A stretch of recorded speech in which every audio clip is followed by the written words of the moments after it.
The rain fell in sheets that November evening as I hurried through the industrial district, my sketchbook tucked beneath my jacket. I'd come to capture the raw beauty of decay, rusted machinery, crumbling brick, the poetry of abandonment. What I found instead changed everything.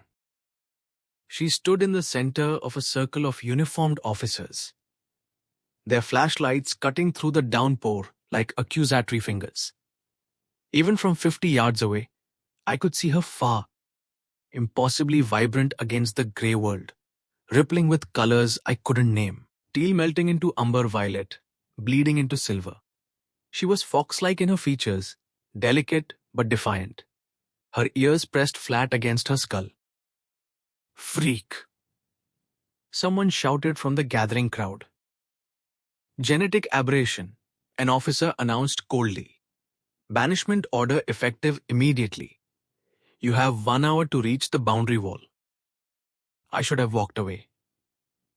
Every instinct of self-preservation screamed at me to turn around, to pretend I'd seen nothing. The integration laws were clear. Non-conforming entities were not our concern. Helping them was criminal. But I couldn't move. Her eyes met mine across the distance. Brilliant gold flecked with green, and something in my chest cracked open. Terror lived in those eyes, yes, but also a fierce pride that refused to bend. She was being erased from society for simply existing, and no one was speaking up. The crowd dispersed as quickly as it had formed, everyone eager to forget what they'd witnessed. The officers drove away, their duty fulfilled, and she stood there alone in the rain, shaking. I approached slowly, hands visible, the way you might approach any frightened animal. She tensed her tail, a magnificent plume of rippling color, curling defensively around her legs. "I'm not going to hurt you," I said quietly. "My name is Elias." She studied me with those impossible eyes, calculating. "Why would you risk speaking to me? Don't you know what I am?" "I know what they say you are. I'd rather know who you are." A bitter laugh escaped her lips. "I'm Kenna, and in 53 minutes, I'll be a ghost, legally erased.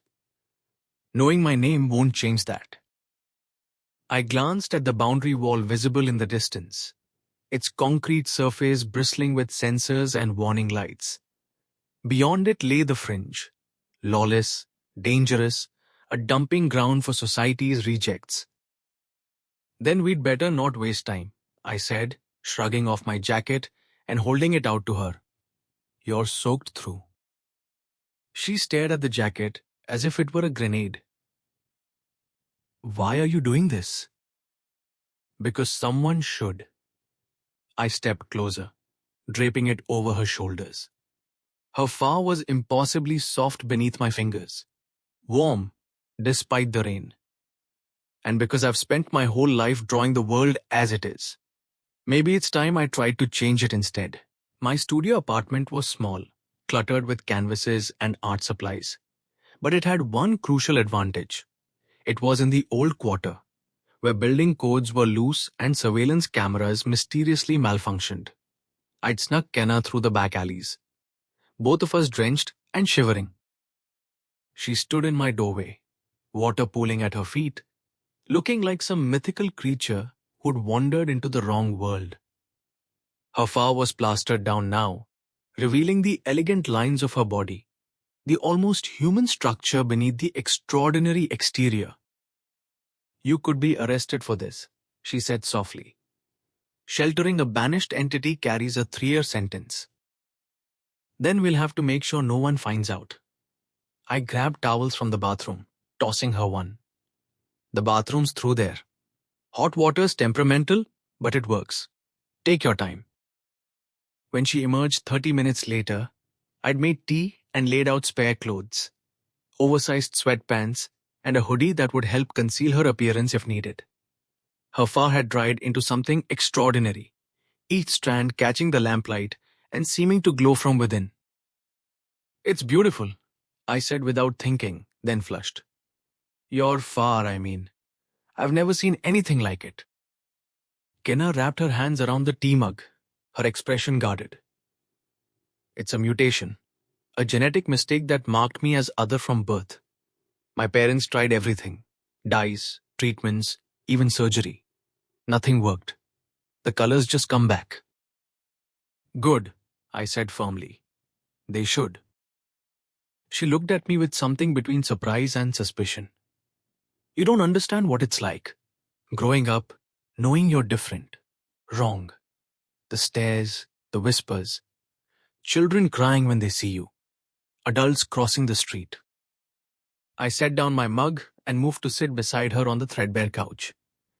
I'm an artist. I spent years watching people move through the world, and you know what I've learned. We're terrified of beauty we don't understand. We'd rather destroy it than admit it challenges us. That's poetic, Kenna said dryly, but it doesn't change reality. Maybe not, but you're here now, safe, and maybe that's enough for tonight. She leaned back, exhaustion finally overtaking her defiance. What happens tomorrow? Tomorrow we figure it out. Tonight, you rest. As if in response, her body seemed to collapse inward, the adrenaline finally wearing off. I grabbed blankets and pillows, making up the couch. But when I turned around, Kenna had already curled up on it, her tail wrapped around herself, breathing deeply. I stood there for a long moment, watching the colors shift across her fur with each breath, azure to rose to gold. She was a living painting, a masterpiece that the world had rejected. Quietly, I retrieved my sketchbook and began to draw, capturing the curve of her spine, the way moonlight through the window painted silver highlights on her fur. I drew until my hand cramped, until the first hints of dawn crept across the floor. Kenna stayed 3 days, then 3 weeks, then 3 months. We developed routines. She'd wake before me, watching the sunrise paint colors across my studio that rivaled her own fur.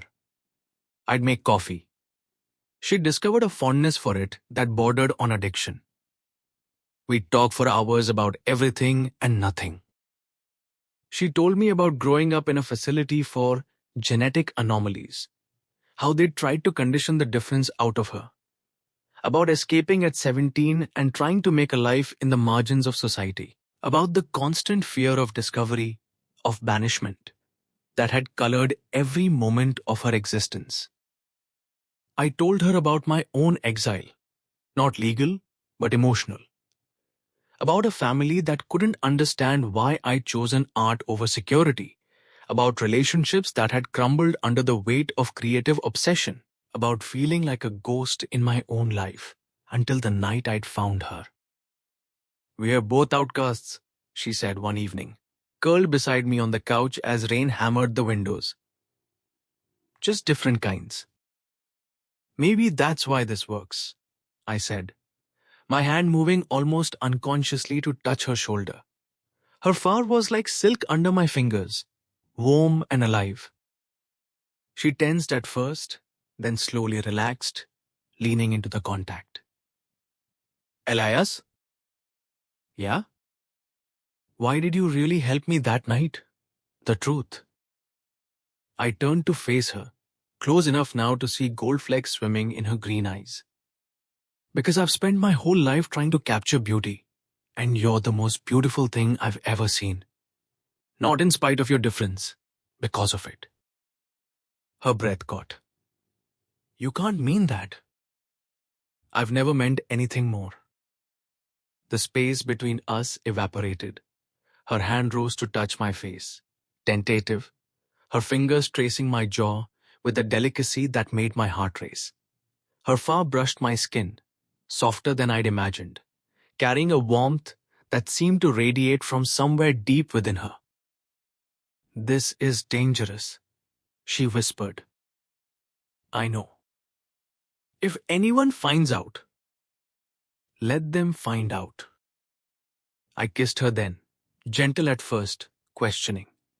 She answered by pressing closer, her body fitting against mine as if we'd been designed for each other. Her fur rippled with color, shifting through a spectrum that mirrored her emotions.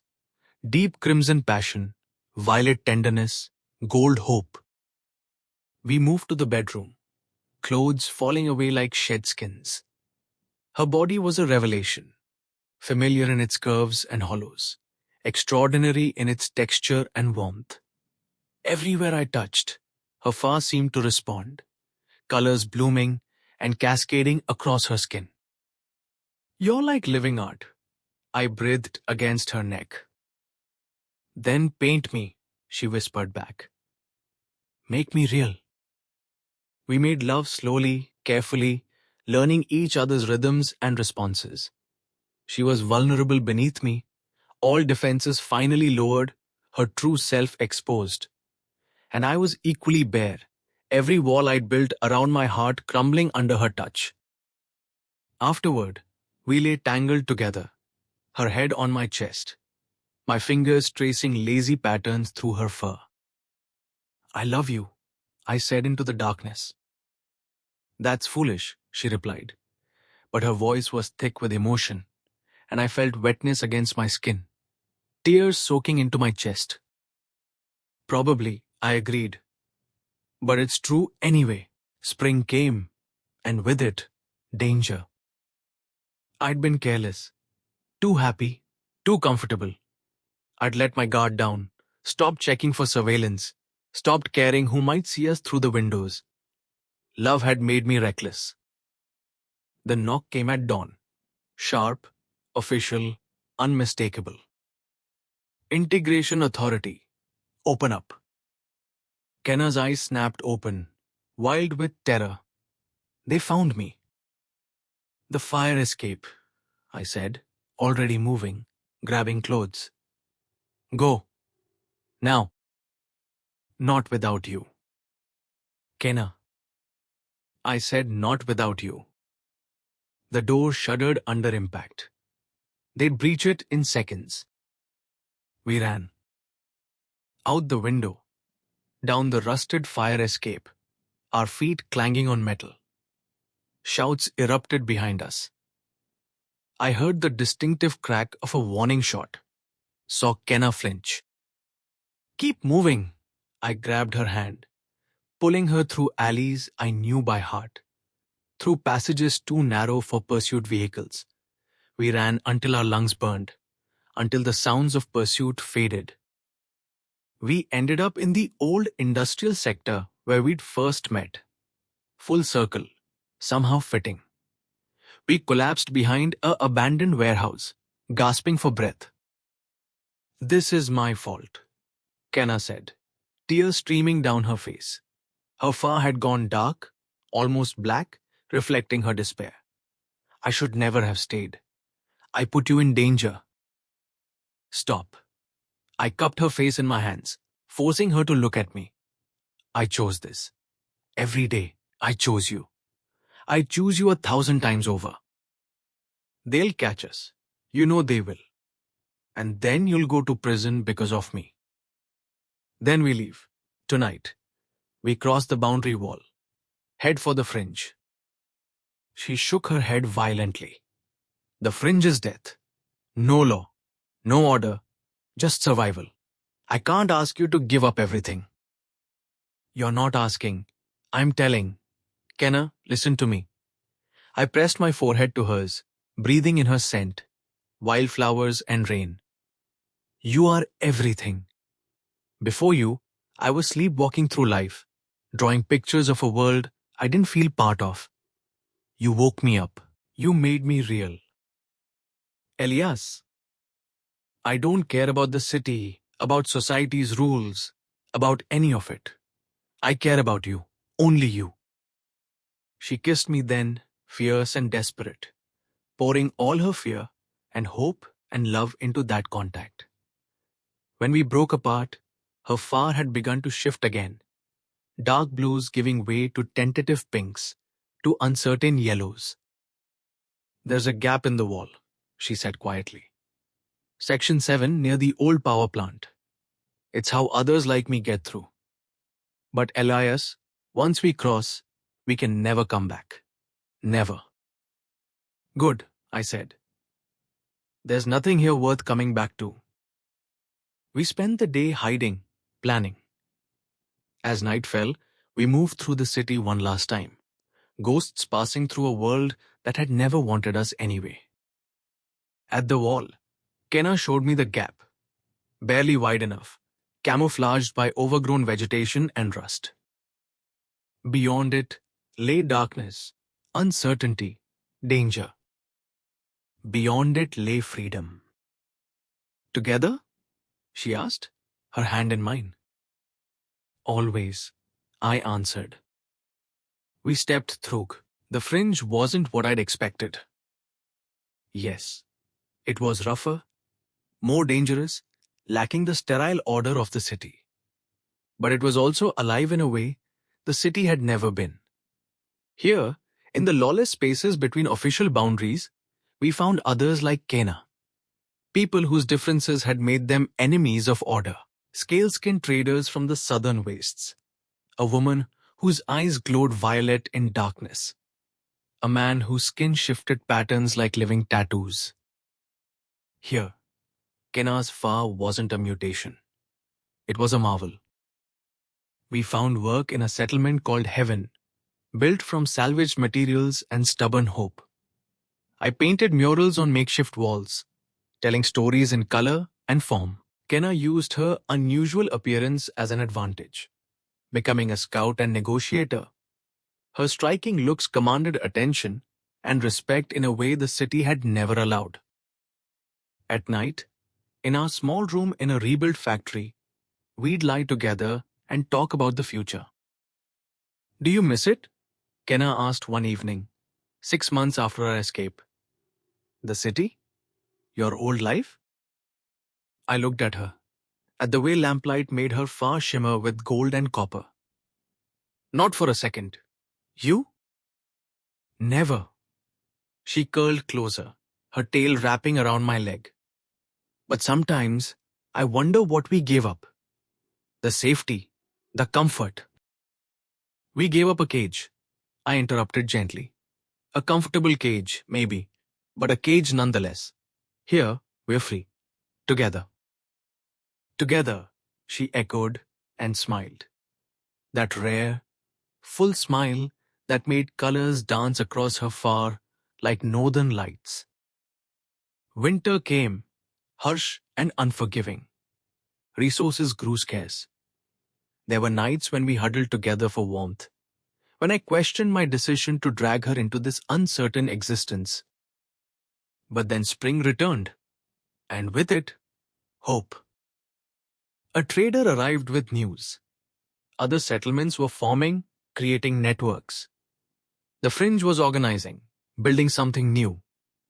They needed artists to document their stories, scouts to map safe routes, people willing to imagine a different kind of society. They want you to speak at the gathering, I told Kenna one morning. About integration, about what you've survived. Fear flickered across her face, her far dulling to grey. I don't know if I can. You can, I said firmly. You're the strongest person I've ever met. And your story, our story, it matters. It shows people that different isn't wrong. That love and acceptance can exist outside the rules they tried to force us into. The gathering was held in an old amphitheater. Hundreds of people from dozens of settlements. Canna stood before them, her multicolored far brilliant in the sunlight, and told our story. She spoke of exile and acceptance, of fear and courage, of finding home, not in a place, but in a person. When she finished, the crowd erupted. People rushed forward, not to condemn, but to embrace, to share their own stories, their own journeys to this place. That night, as we walked back to our room, Kenna's fur glowed softly in the darkness, cycling through every color of joy and wonder. Thank you, she said quietly. For what? for seeing me. Not the mutation, not the aberration. Me, for loving me when the world said I was unlovable. I pulled her close, kissing her softly. Kenna, loving you is the easiest thing I've ever done. You're not unlovable. You're extraordinary. And every day I get to spend with you is a gift. We stood there in the darkness, two exiles who'd found belonging in each other. The city glowed on the horizon, distant and irrelevant. We'd built something better. Not just a life, but a home. Her face shifted to brilliant gold, warm against my skin. I love you, Elias. I love you too, I whispered, always. And in that moment, banished from everything we'd known, we'd never been more free.